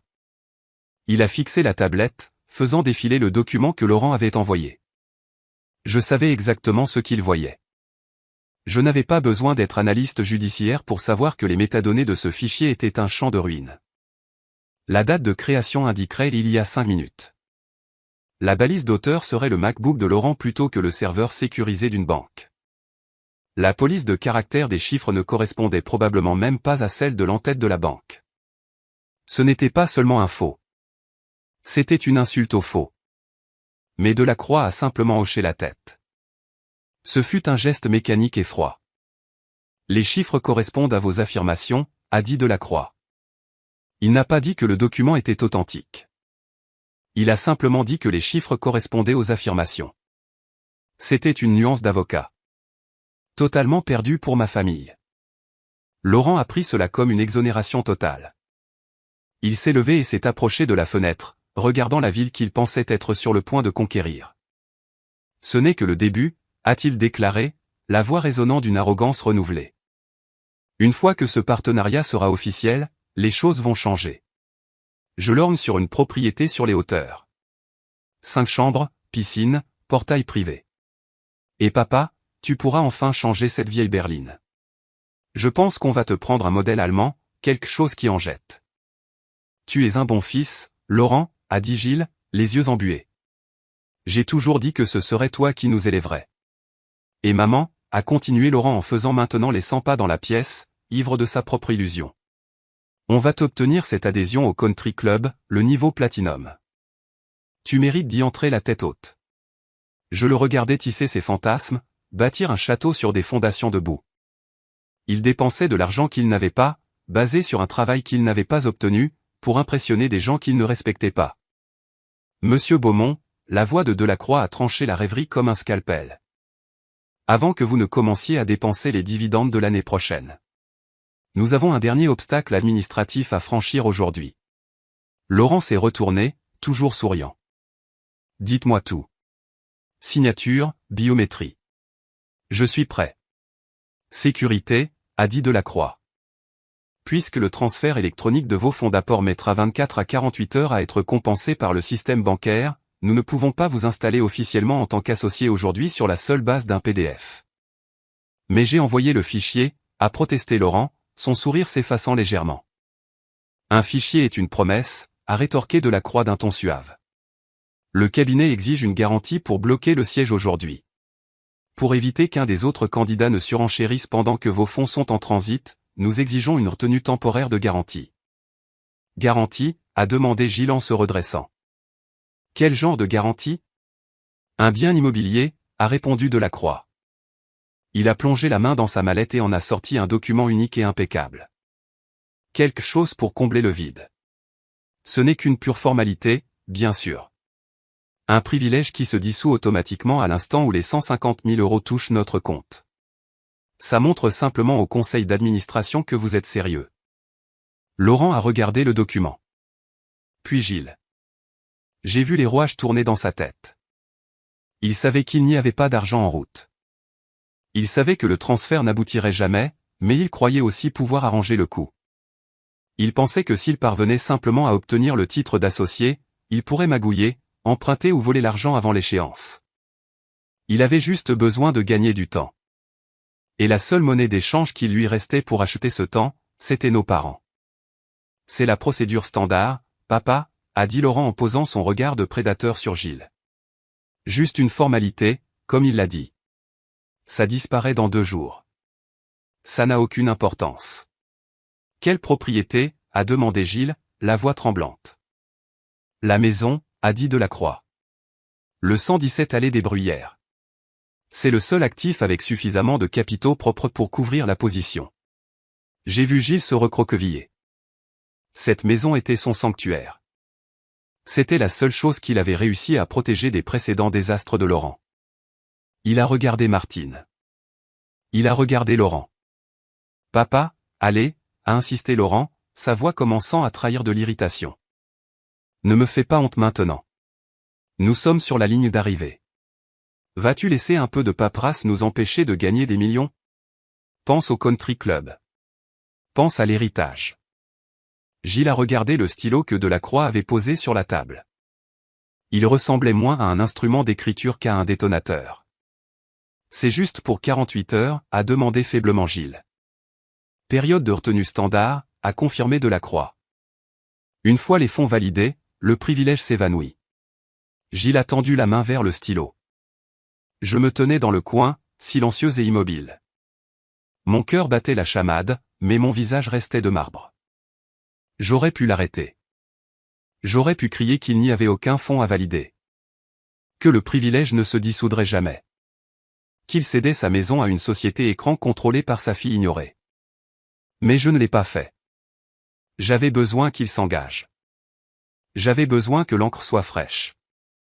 J'avais besoin qu'il choisisse l'illusion plutôt que la réalité une dernière fois, pour que lorsque je la ferai voler en éclats, il ne reste plus aucun morceau à recoller. La main de Gilles a tremblé, mais il a signé. Le grattement du stylo contre le papier sonnait comme un verrou qui s'enclenchait. Le piège était plein. La porte était scellée, et à l'intérieur, l'air commençait à manquer. Le document que Delacroix a fait glisser sur la table en acajou poli était lourd, relié dans une couverture juridique bleue et intitulé en lettres grasses et impitoyables, « Accord des nantissements d'actifs garantis avec pouvoir des ventes ». Cela n'avait pas l'air d'une formalité. Cela ressemblait à un avis d'expulsion arrivé en avance.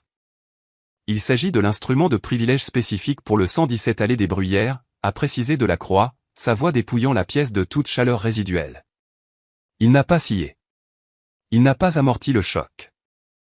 Il accorde aux créanciers, en l'occurrence l'entité holding agissant pour le partenariat, le droit de saisir et de liquider la propriété immédiatement en cas de rupture de contrat ou de défaut de règlement des fonds. Veuillez parapher le bas de la page 3 et signer intégralement la page 4.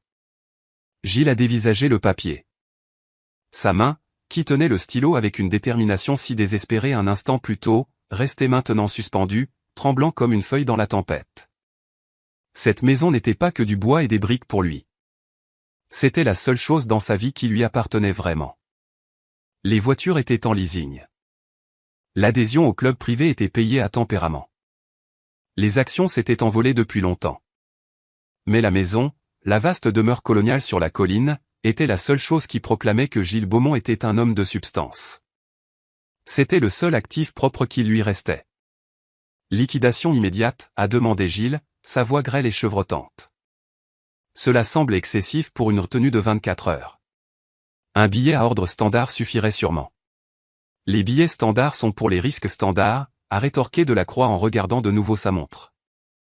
Nous faisons le pont pour des fonds non vérifiés.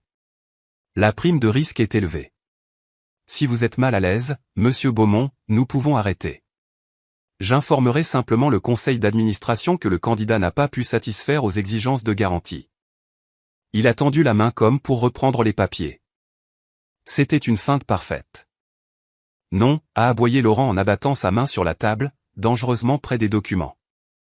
Papa, ne le laisse pas les reprendre. C'est juste du jargon juridique. Ils sont obligés de mettre ces tactiques d'intimidation pour les avocats. Ça ne veut rien dire. Laurent s'est tourné vers Gilles, les yeux écarquillés et frénétiques. Papa, écoute-moi. L'argent arrive. J'ai envoyé le fichier. Tu l'as vu. C'est littéralement juste pour une nuit. Vas-tu gâcher un partenariat qui vaut des millions parce que tu as peur d'un bout de papier? Ne sois pas lâche. Je ne suis pas lâche, a rétorqué sèchement Gilles, bien qu'il en eût exactement l'air. Il a regardé le document, puis Laurent, puis son propre reflet terrifié dans la fenêtre sombre. Je me tenais dans le coin, serrant le pichet d'eau vide contre mon estomac. Je regardais mon père s'effondrer. C'était à la fois fascinant et horrifiant. Il n'avait pas peur de perdre la maison. Il avait peur de perdre l'image de la maison. Il avait peur que Delacroix se lève et parte, le laissant avec un fils qui était un raté et une vie qui était ordinaire. Il redoutait plus l'insignifiance que la faillite. Ma mère, sentant l'hésitation, a transformé son anxiété en arme et a visé la cible la plus facile de la pièce. Amélie, a sifflé Martine, ses yeux dardant vers moi. Arrête de rôder comme un vautour. Tu rends ton père nerveux. Va te mettre près de la porte. Tourne-toi. Ton énergie négative est en train de tout gâcher. Je suis juste debout ici, mère, ai-je répondu, la voix calme, presque mélodique. Eh bien, ne le sois pas. A-t-elle claqué. Ne regarde pas les papiers. Ne nous regarde pas, contente-toi de disparaître. Ne t'avise pas de porter la poisse à ton frère. Je n'ai pas bougé. Je ne me suis pas retourné. J'ai observé. Papa, a insisté Laurent, sa voix chutant dans un murmure de conspirateur. Pense au dîner de ce soir. Pense au moment où on entrera à l'écrin et qu'on dira à tout le monde que je suis devenu associé. Tu veux annuler cette réservation? Tu veux dire à l'oncle Michel qu'on a flanché à 1 mètre de la ligne d'arrivée? C'était le coup de grâce, la honte sociale. Gilles Beaumont préférait signer un pacte avec le diable plutôt que d'admettre à son beau-frère que son fils était un tocard. C'est juste 24 heures, a répété Gilles, plus pour lui-même que pour quiconque d'autre. Il essayait de lancer un sort, d'essayer de rendre le mensonge vrai en le prononçant à haute voix. 24 heures, a confirmé Laurent. Moins, probablement, le virement pourrait être compensé demain matin. Gilles a levé les yeux vers Delacroix. Il cherchait à être rassuré, un sourire, un hochement de tête signifiant « nous sommes entre gentlemen ». Mais Delacroix ne lui a rien accordé. Delacroix était un miroir ne reflétant que les faits froids et durs de la transaction. Si vous comptez signer, monsieur Beaumont, faites-le maintenant, a dit Delacroix. J'ai une voiture qui m'attend. Gilles a pris une inspiration qui ressemblait à un râle. Il a agrippé le stylo. Il a regardé la ligne de signature. Concédant, Gilles Beaumont. Il a abaissé le stylo. La pointe a touché le papier. Le bruit de la signature a été bruyant dans le silence. Scratch! Scratch! Un gribouillis précipité et irrégulier. Il a signé son nom non pas avec l'assurance d'un titan, mais avec la hâte d'un voleur. Et ici, a dit Delacroix en tournant la page. Et ici. Gilles a signé encore et encore. À chaque coup de stylo, il démantelait le dernier garde-fou de sa vie. Il remettait les clés de son royaume à un inconnu. Tout cela pour protéger l'ego d'un fils qui lui avait menti en pleine face 5 minutes plus tôt. Fait, a murmuré Gilles, lâchant le stylo comme s'il était brûlant. Il s'est affaissé dans sa chaise, le teint grisâtre. Martine a laissé échapper un petit cri d'oiseau soulagé. Oh, Dieu merci. C'est fait. On a réussi. Laurent a attrapé les papiers et les a poussés vers Delacroix. Voilà, vous avez votre garantie. Maintenant, donnez-moi le contrat. Delacroix a pris les documents. Il ne les a pas fourrés immédiatement dans sa mallette. Il a pris un moment pour inspecter les signatures, les comparant aux copies de pièces d'identité sur la table. Il était minutieux. Il était précis. L'accord de garantie est exécuté, a annoncé Delacroix, glissant les papiers dans sa sacoche en cuir et faisant claquer le fermoir. Le son de ce verrou qui s'enclenchait était le bruit le plus doux que j'ai jamais entendu. C'était terminé. Le piège n'était pas seulement tendu. Il s'était refermé. Mes parents pensaient venir d'acheter une bouée de sauvetage. Ils pensaient avoir sécurisé un pont vers l'avenir. Ils ne comprenaient pas la mécanique de ce qui venait de se produire. Ils ignoraient que l'entité holding représentée par Delacroix s'appelait Roc de Mer Investissement SARL. Ils ignoraient que Roc de Mer Investissement SARL, c'était moi. Gilles n'avait pas cédé sa maison au groupe Moreau Méridien. Il l'avait effectivement cédée à sa fille, la fille qu'il avait réduite au silence, la fille qu'il avait rabaissée, la fille qu'il avait forcée à se tenir dans le coin. Et contrairement à la banque, contrairement aux prêteurs prédateurs qui le redoutaient, je savais exactement ce que valait cette maison. Et je savais exactement ce qu'il en coûtait de la garder. J'ai ressenti une étrange sensation dans ma poitrine. Ce n'était pas de la joie. Ce n'était pas du triomphe. C'était le poids lourd et solide du contrôle. Pour la première fois de ma vie, je n'étais plus soumise aux caprices des illusions de la famille Beaumont. L'illusion, c'était moi qui la possédais désormais. Bien, a dit Delacroix en posant ses mains à plat sur la table. Concernant l'accord de partenariat en lui-même. Laurent s'est penché en avant, avide, les mains tremblantes d'anticipation. Oui, le contrat. Rendons cela officiel. J'ai fait un pas en avant depuis mon coin. Le pichet d'eau était lourd dans ma main, mais je l'ai posé sur la desserte avec un fracas délibéré. Le son a traversé la pièce, vif et dissonant. En fait, ai-je dit, ma voix portant une résonance qui a fait tressaillir Martine, je pense que nous devrions vérifier les métadonnées de ce transfert une fois de plus avant que quiconque ne signe quoi que ce soit d'autre. La pièce s'est figée. Gilles s'est tourné vers moi, le visage tordu de confusion et de colère. Amélie, l'a-t-il averti. Je t'ai dit de te taire. Je sais, ai-je répondu en marchant lentement vers la tête de table. Mais je pense que vous devriez entendre ceci, parce que la maison que vous venez de céder ne vous appartient plus, et cette réunion non plus. Laurent a été le premier à briser le silence, son arrogance agissant comme un bouclier contre le soudain frisson qui s'est abattu sur la pièce.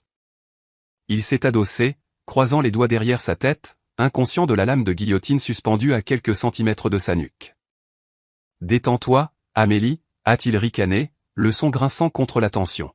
« Tu deviens dramatique. »« Papa, dis-lui de se calmer. »« En fait, Amélie, tu t'es plutôt bien débrouillée avec le projecteur tout à l'heure. Peut-être que quand j'aurai ma propre équipe, je pourrai t'embaucher comme assistante de direction. Tu as un don pour les trucs techniques de bas niveau. Contente-toi de ne pas parler la prochaine fois, d'accord ? Laisse la conclusion aux vrais professionnels. » Il a regardé Martine pour obtenir son approbation, et elle lui a adressé un faible sourire d'encouragement, bien que ses yeux fissent toujours des allers-retours nerveux entre Gilles et les papiers signés. « C'est une offre généreuse, ai-je répondu, la voix ferme. Mais je ne pense pas que tu embaucheras qui que ce soit, Laurent. En fait, je ne pense pas que tu feras grand-chose dans cette industrie, plus jamais. J. Et posé définitivement le pichet d'eau sur la crédence. C'était la mue symbolique de ma peau. J'avais fini de servir. J'ai dépassé ma mère qui a tendu la main pour attraper mon bras, ses ongles acérés. « Assieds-toi » a-t-elle sifflé. « Tu nous fais honte. » J'ai doucement mais fermement dégagé mon bras, un rejet physique de son contrôle qui l'a fait halter. Je ne me suis pas arrêté avant d'atteindre le bout de la table, la place où l'associé était censé s'asseoir. Je me tenais juste à côté du câble HDMI que Laurent avait prétendu être cassé. Laurent a parlé d'une visualisation, ai-je lancé à la cantonade en branchant le câble sur ma propre tablette. Le grand écran au mur a clignoté. L'image du relevé bancaire falsifié de Laurent a disparu, remplacé par un organigramme austère et complexe. C'était une toile d'araignée d'entités corporatives, de lignes de crédit et d'obligations de dette. Tout en bas se trouvait le groupe Moro Méridien. Au-dessus, relié par une épaisse ligne rouge représentant la participation majoritaire de la dette, se trouvait une case étiquetée Roc de Mer Investissement SARL. Qu'est-ce que c'est que ça? A demandé Gilles en plissant les yeux vers l'écran. C'est quoi Roc de Mer Investissement? Roc de Mer Investissement, ai-je expliqué, ma voix froide et professorale, est un véhicule à usage spécial que j'ai établi il y a 3 ans. Il est spécialisé dans l'acquisition d'actifs en difficulté. Il y a 72 heures, Roc de Mer a racheté la tranche de contrôle de la dette du groupe Moro Méridien. Cela signifie que Roc de Mer possède le droit d'auditer, le droit de restructurer et le droit de licencier le personnel. J'ai tapoté l'écran. Une nouvelle case est apparue au-dessus de Roc de Mer Investissement. Elle contenait un seul nom, propriétaire unique, Amélie Beaumont. Le silence dans la pièce était absolu. C'était le silence d'un aspirateur pompant l'oxygène de leurs poumons. La bouche de Gilles s'est ouverte, mais aucun son n'en est sorti. Martine a regardé l'écran, puis moi, puis à nouveau l'écran, son cerveau incapable de calculer la donnée. Toi. Laurent a ri, mais c'était un rire nerveux, haché. Toi. Tu gères de la paperasse. Amélie, tu ne possèdes pas d'entreprise. C'est une blague. Tu as piraté l'écran. Il s'est tourné vers Delacroix, cherchant un allié. Dites-lui d'arrêter ça. Dites-lui qu'elle est folle. Monsieur Delacroix, l'homme qui les avait terrifiés pendant la dernière demi-heure, l'homme qui avait exigé leur maison, s'est levé lentement. Il s'est tourné vers moi, a boutonné sa veste et a légèrement incliné la tête. Gilles avait l'air d'avoir été giflé. Vous travaillez pour elle? Monsieur Delacroix est mon directeur de la conformité interne, ai-je dit. Il ne travaille pas pour Moro Méridien. Il travaille pour moi et il a été très patient pendant que vous essayiez de l'escroquer. Escroquer, a bafouillé Laurent en se levant, le visage écarlate. Je n'ai escroqué personne. Je suis l'associé. J'ai envoyé les fonds. Regardons ces fonds de plus près, ai-je répondu. J'ai balayé l'écran de ma tablette.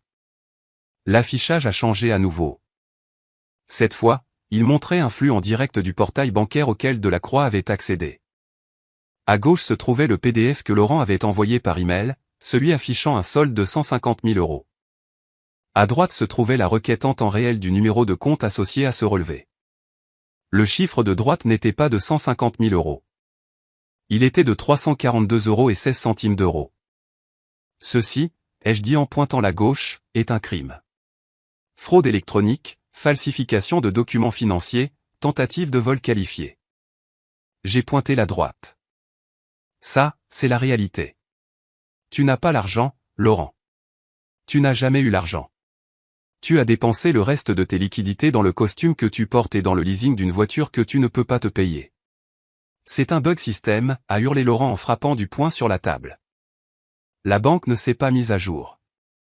Tu manipules l'affichage. Ah bon? Ai-je rétorqué. J'ai zoomé sur le PDF qu'il avait envoyé. Regardez les pixels autour des chiffres. Laurent, tu vois les artefacts de compression? Tu vois comment la police du 150 000 est légèrement plus nette que celle de la date?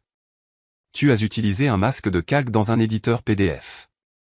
Et tu as été négligent. Tu as laissé les métadonnées de modification dans l'entête du fichier. Modifié avec Adobe Acrobat Pro. Utilisateur, L. Beaumont. Heure, 14h28. C'était il y a 10 minutes. J'ai regardé mes parents. Ils fixaient l'écran, fixant la preuve indéniable que leur enfant chéri n'était pas seulement un raté, mais un menteur. Un menteur criminel. Gilles a regardé Laurent. Tu as dit. Tu as dit que l'argent était là. Tu as juré sur la tête de ta mère. Laurent haletait, regardant autour de lui comme un animal pris au piège. J'allais la voir. J'avais juste besoin que le contrat soit signé. Une fois associé, j'aurais pu obtenir un prêt. Je faisais ça pour nous. Non, les jeux coupés. Tu faisais ça pour ton ego, et maintenant tu les as entraînés avec toi. Je me suis tourné vers Gilles. Voici le problème, papa. Tu viens de signer un engagement de nantissement d'actifs garantis. Tu as mis la maison en garantie pour cette transaction. Mais la transaction est nulle. A balbutié Gilles, la sueur ruisselant sur son visage. S'il n'a pas l'argent, le marché est annulé. Le privilège se dissout, c'est Monsieur Delacroix qui l'a dit. Monsieur Delacroix a dit que le privilège se dissout lorsque les fonds sont validés, les jeux corrigés.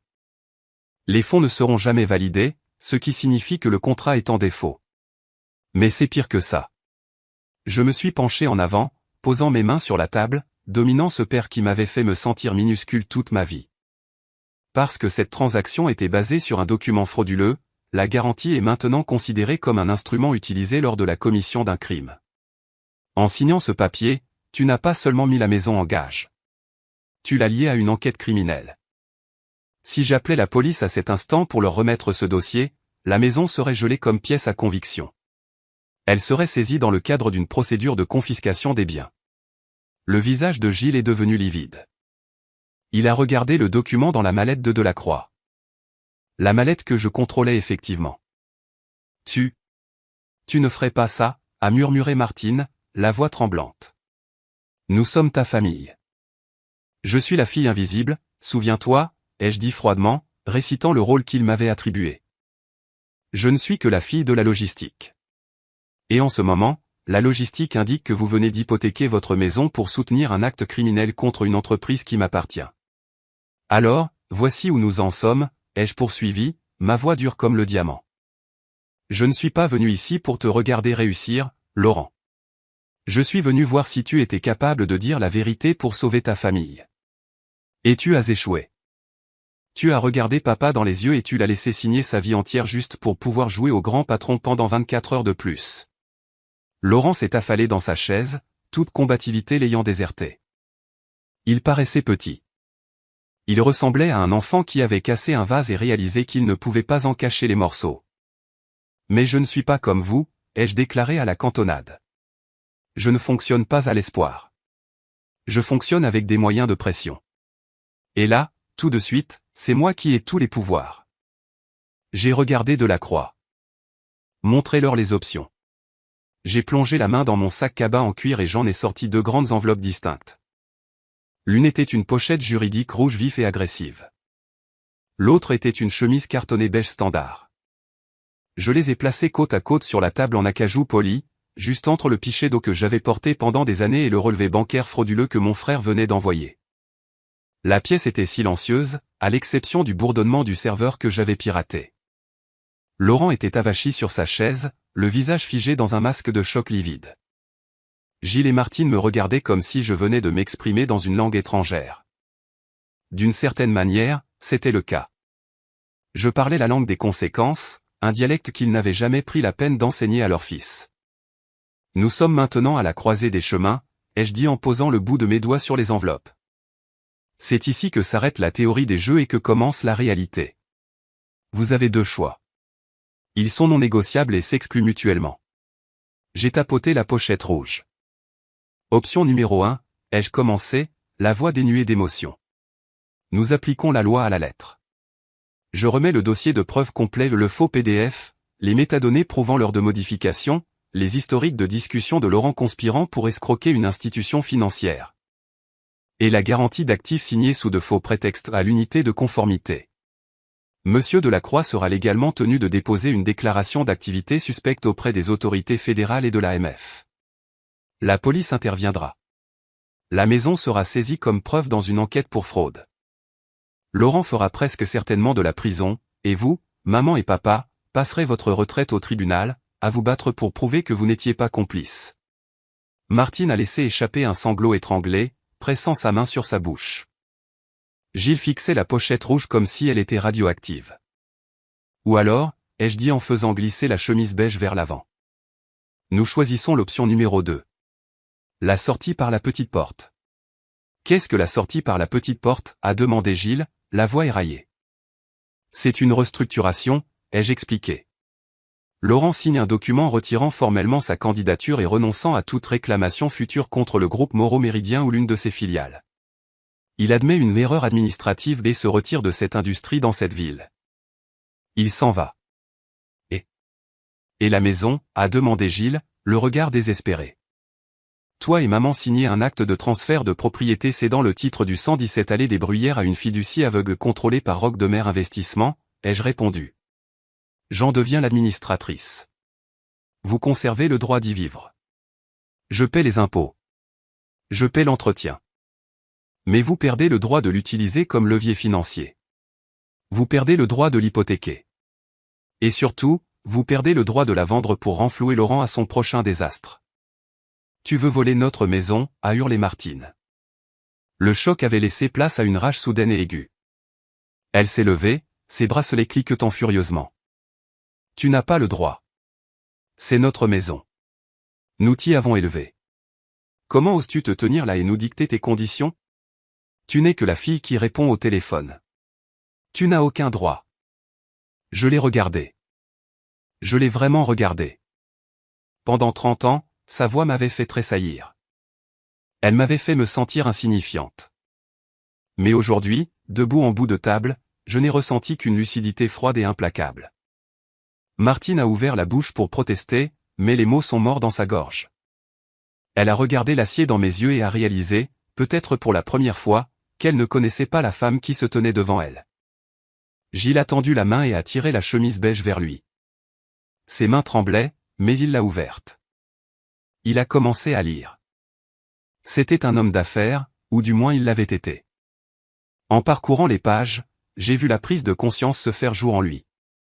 La structure de fiducie que j'avais créée n'était pas prédatrice. Elle était protectrice. C'était un bouclier blindé conçu pour l'empêcher de se noyer. Il a levé les yeux vers moi et son expression s'est effondrée. Il a regardé Laurent, qui se rongeait actuellement les ongles, puis il m'a regardé à nouveau. Il réalisait que la fille inutile, la déception qui n'aimait pas le risque, était la seule personne dans la pièce ayant la compétence de les sauver de la ruine totale. Elle nous met sous tutelle, a murmuré Gilles à l'attention de Martine. Mais elle garde un toit au-dessus de nos têtes. Si nous ne signons pas ça, la banque prendra tout. Ou la police. Papa, ne signe pas ça, a crié Laurent, retrouvant soudainement sa voix. Il a bondi sur ses pieds, pointant un doigt tremblant vers moi. Elle m'a piégé. Toute cette histoire est un coup monté. Elle savait que j'éditerais le fichier. Elle m'y a poussé. Tu ne peux pas la laisser gagner. Il s'est tourné vers Delacroix. Vous l'avez vu. Elle a projeté l'écran. Elle m'a obligé à le faire. M. Delacroix n'a pas levé les yeux de ses notes. Monsieur Beaumont, a-t-il dit d'un ton blasé. Madame Beaumont n'a pas forcé vos doigts sur le clavier. Elle n'a pas ouvert Adobe Acrobat pour vous. Et elle n'a certainement pas appuyé sur le bouton d'envoi de votre messagerie. Le piège requiert la coercition. Tout ce que Madame Beaumont a fourni, c'est l'opportunité de révéler votre véritable nature. Vous avez fait le reste. Laurent a regardé autour de la pièce, réalisant qu'il n'avait plus aucun allié. Les murs se refermaient sur lui. J'ai une dernière condition, ai-je ajouté en plongeant mon regard dans celui de mon frère. Si nous choisissons l'option 2, tu es totalement coupé des vivres. Tu seras retiré de tous les comptes conjoints avec maman et papa. Tu rendras tes cartes de crédit liées à leurs comptes, et tu ne les approcheras plus jamais, sous aucun prétexte, pour un prêt relais ou une opportunité d'investissement. Si tu le fais, la fiducie contient une clause m'autorisant à t'expulser des lieux immédiatement. Tu détruis ma vie, a craché Laurent, les yeux humides de larmes de rage. J'allais devenir associé. J'allais devenir quelqu'un. Tu es jalouse. C'est ça. Tu es jalouse parce que j'ai la vision et que tu n'es qu'une gratte-papier.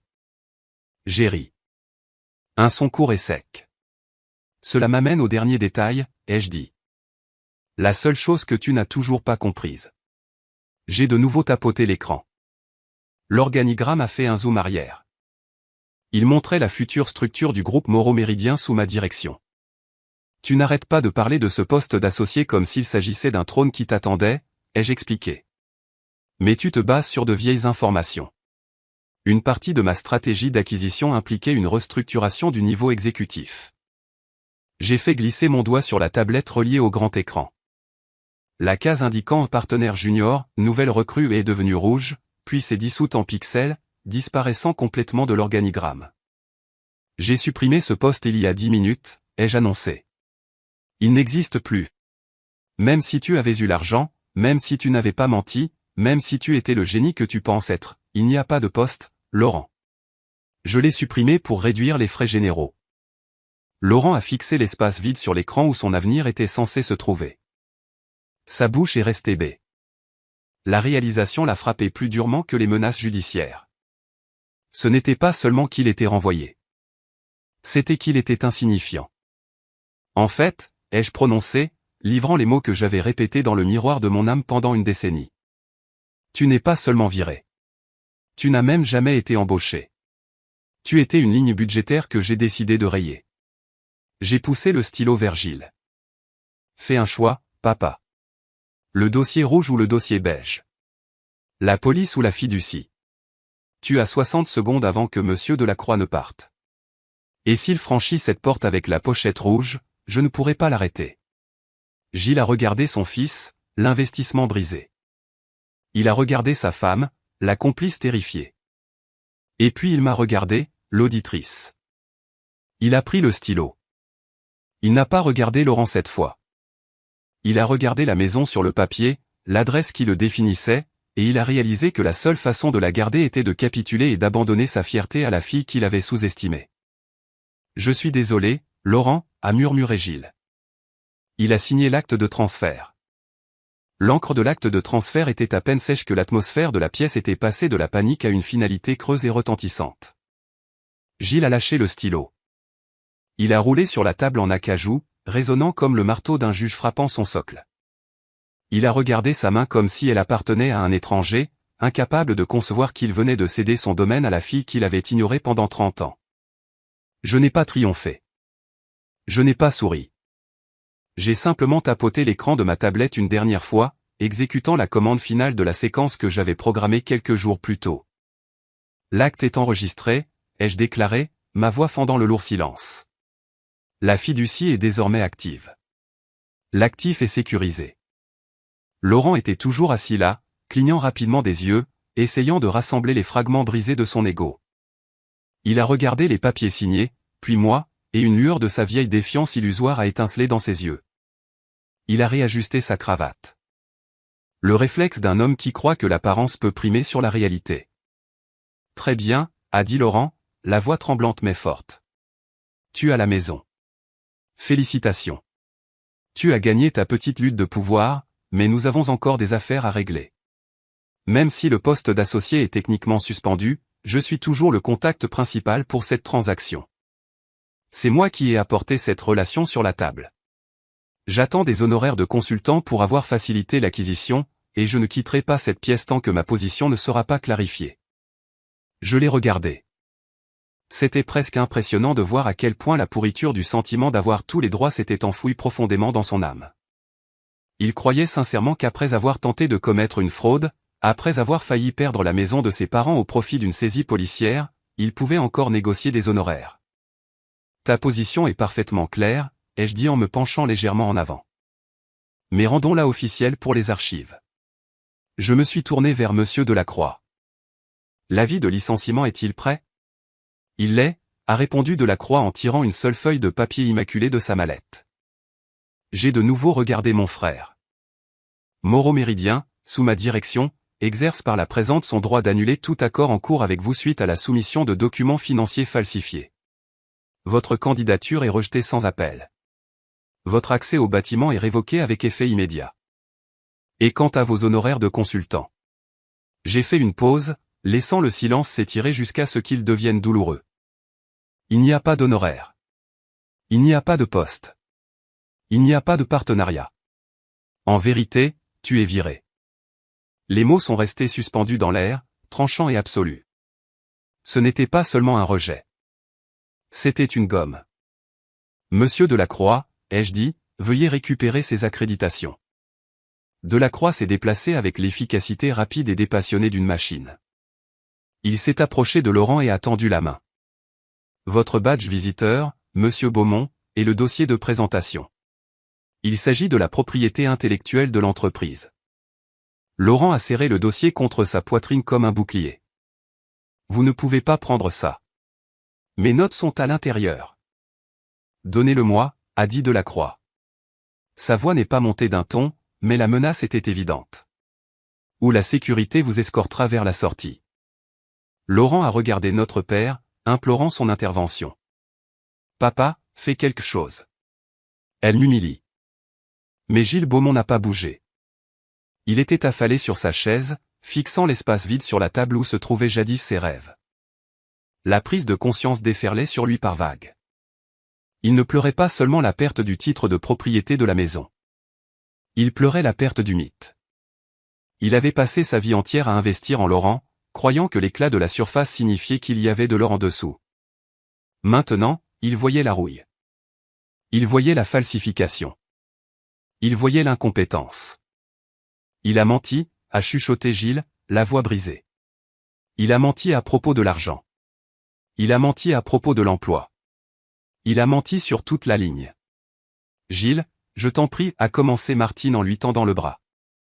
Gilles s'est dégagé violemment. Il a failli me faire arrêter, Martine. Tu l'as entendu? Fraude bancaire. Nous serions morts en prison parce qu'il voulait jouer à se déguiser. Martine a tressailli, le visage défait.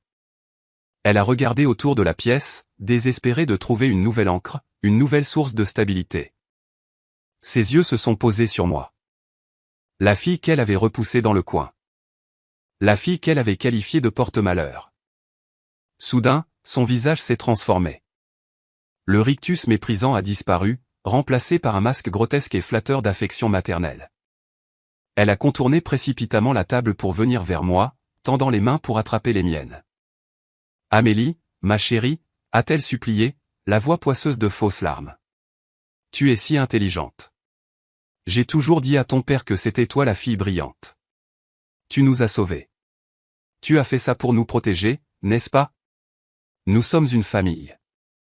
Nous pouvons arranger ça. Tu n'as pas besoin de garder le titre de propriété, n'est-ce pas? Rends-le juste à ton papa et nous pourrons tous aller dîner et fêter ta nouvelle entreprise. J'ai baissé les yeux vers ses mains qui agrippaient mon blazer. Je n'ai rien ressenti. Pas de colère, pas de pitié, juste un profond sentiment de distance. C'était comme regarder un étranger faire la manche dans une station de métro. Lâche-moi, ai-je dit calmement. Martine s'est figée. Elle a retiré ses mains comme si elle s'était brûlée. Les conditions sont fixées, ai-je déclaré en m'adressant à eux deux. La maison reste dans la fiducie de Roc de Mer. Je paierai les impôts fonciers. Je couvrirai l'assurance. Vous aurez un toit au-dessus de vos têtes pour le reste de vos jours. Personne ne vous met à la porte. J'ai tourné mon regard vers Laurent. Mais la fiducie a une clause stricte, s'il revient vivre avec vous, ou si vous contractez un prêt pour lui donner de l'argent, ou si vous vendez ne serait-ce qu'une lampe pour financer son train de vie, l'accord est annulé et je vends la propriété. La maison est pour votre retraite. Ce n'est pas un distributeur automatique pour financer ses erreurs. Tu ne peux pas faire ça, a hurlé Laurent. Je n'ai nulle part où aller. Mon bail expire la semaine prochaine. Alors je te suggère de trouver un travail, ai-je répondu. Un vrai. J'ai entendu dire que le café dans le hall embauchait. Ils n'exigent pas de droit d'entrée, mais ils exigent que l'on arrive à l'heure. Laurent s'est tourné vers Gilles. Papa, tu vas la laisser me parler comme ça?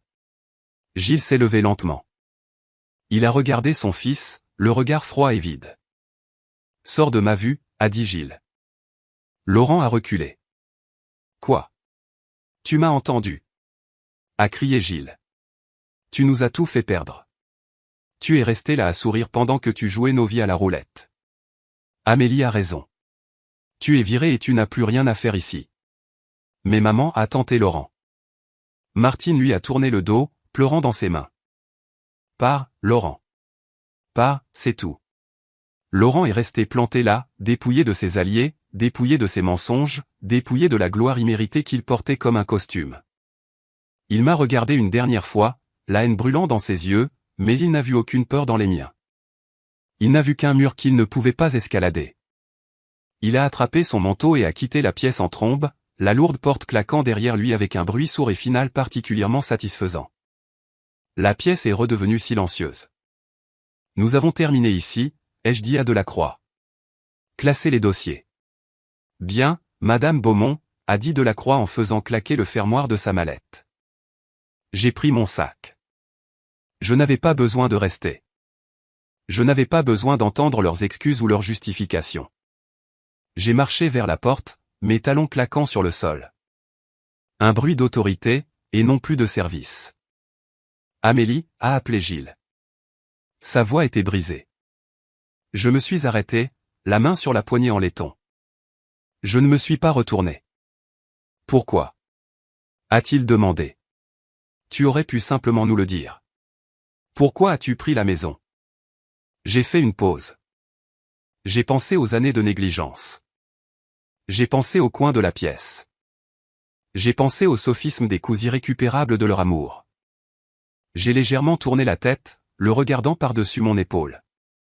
Je n'ai pas volé ta maison, papa, ai-je dit doucement. J'ai empêché qu'elle ne tombe entre les mains de celui qui l'aurait volée. J'ai ouvert la porte et je suis sorti. Le couloir était lumineux, bordé de fenêtres qui laissaient entrer le soleil de l'après-midi. C'était d'un éclat aveuglant comparé à l'atmosphère sombre et oppressante de la salle de conférence. J'ai pris une grande inspiration. L'air avait un goût différent ici. Il avait le goût de la liberté et du pouvoir. Je n'ai pas regardé en arrière vers la porte fermée pour la première fois de ma vie. Je n'avais pas besoin qu'il me voie. Je pouvais me voir moi-même, et cela suffisait amplement.